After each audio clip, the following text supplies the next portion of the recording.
Welcome to our channel. Today we how to verify your purchase receipt with Lowe's. Quick tutorial step by step clearly. To verify your purchase receipt with Lowe's, start by locating your receipt. Make sure you have your receipt handy, whether it's a paper copy or a digital version.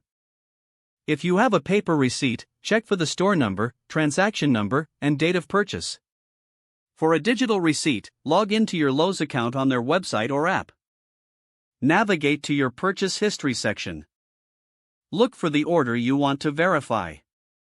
Once you find it, click on the order to view the details.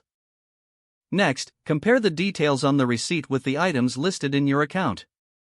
Ensure that the prices, quantities, and items match up.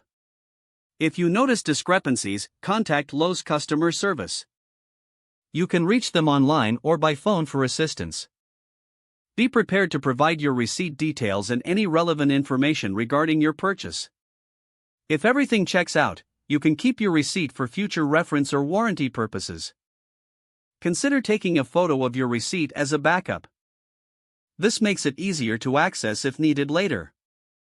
Following these steps will help ensure that your purchase receipt with Lowe's is verified accurately. If the page does not load, refresh the browser or try again in a private or incognito window. Make sure you are using the correct email address, then retype it carefully to avoid small typos. If your password is not accepted, use the reset option and create a new strong password you can remember. Check your spam folder for verification or security emails, then complete any requested confirmation steps. Enable two-factor authentication if available to improve account security and reduce unauthorized access risk. After signing in, review your profile details so your contact information and settings are accurate and current.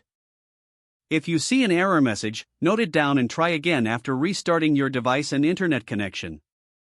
Log out when you finish, especially on shared devices, to keep your account and payment information secure. If the page does not load, refresh the browser or try again in a private or incognito window. Make sure you are using the correct email address, then retype it carefully to avoid small typos. If your password is not accepted, use the reset option and create a new strong password you can remember. Check your spam folder for verification or security emails, then complete any requested confirmation steps. Don't forget to like this video and subscribe to our channel for more step-by-step tech guides.